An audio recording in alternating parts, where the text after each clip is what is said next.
আল্লাহ আমি হেদায়েত চাই, আল্লাহ আমি তাকওয়া চাই, আল্লাহ আমি চরিত্রের পবিত্রতা চাই, আল্লাহ আমি দুনিয়ার প্রতি অমুখাপেক্ষিতা চাই।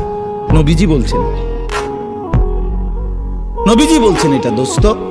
আল্লাহ রসুল হেদায়েত চাইতে, আল্লাহুম্মা আলহিমনি রুশদি ওয়া আইযনি মিন শাররি নাফসি।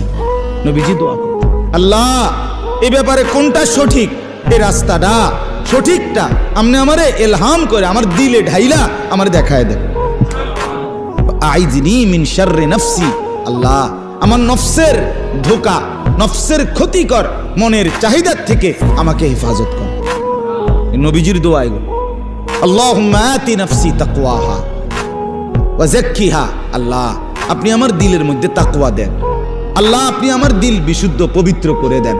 আনতা খায়রু মান যাক্কাহা, আপনি তো হচ্ছেন সর্বোত্তম পবিত্রতাকারী।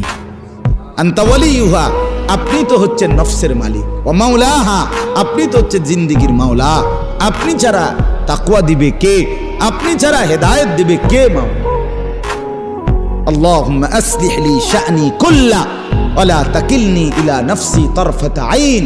রাসূলের দোয়া, আল্লাহ আপনি আমার জিন্দেগিটা ঠিক করে দেন, আমার রাত ঠিক করে দেন, আমার দিন ঠিক করে দেন, আমার নামাজ ঠিক করে দেন, আমার ওযু ঠিক করে দেন, আমার হাসি ঠিক করে দেন, আমার কান্না ঠিক করে দেন।